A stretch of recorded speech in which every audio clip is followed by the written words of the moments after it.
Halo teman-teman semuanya, dalam video ini saya akan menjelaskan tentang sikap. Apa itu sikap? Sikap sebenarnya merupakan sesuatu hal yang sering kita jumpai dalam kehidupan kita sehari-hari. Mari kita lihat beberapa pendapat para ahli tentang sikap. Menurut Damiati dan kawan-kawan, sikap merupakan suatu ekspresi perasaan seseorang yang merefleksikan kesukaannya atau ketidaksukaannya terhadap suatu objek. Selanjutnya, menurut Kotler, sikap adalah evaluasi, perasaan, dan kecenderungan seseorang yang secara konsisten menyukai atau tidak menyukai suatu objek atau gagasan. Ada beberapa objek sikap. Yang pertama, individu lain. Misal, saya suka Dani karena Dani baik.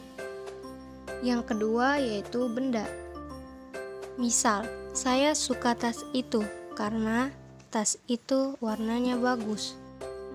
Yang ketiga, opini. Misal, saya setuju dengan pendapat Lola.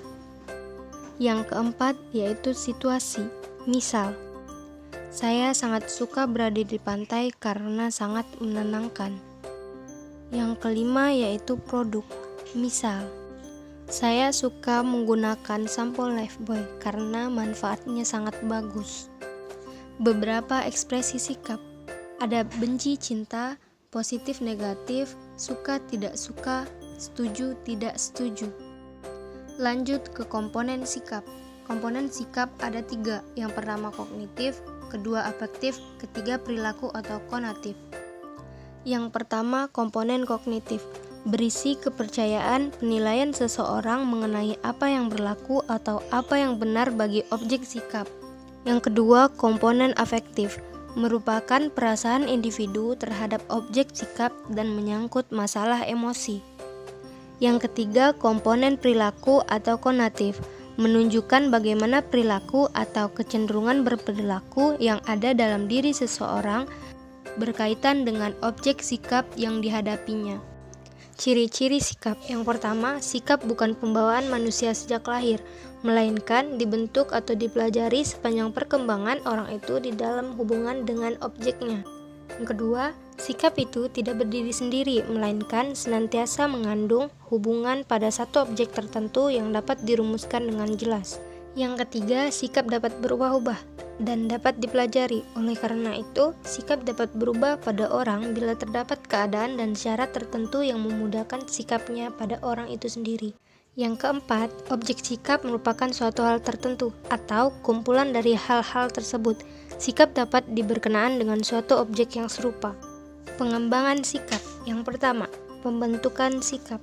Sikap terbentuk dan berkembang sepanjang waktu melalui sebuah proses pembelajaran.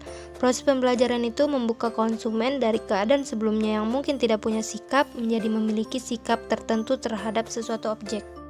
Yang kedua, sumber-sumber yang mempengaruhi pembentukan sikap.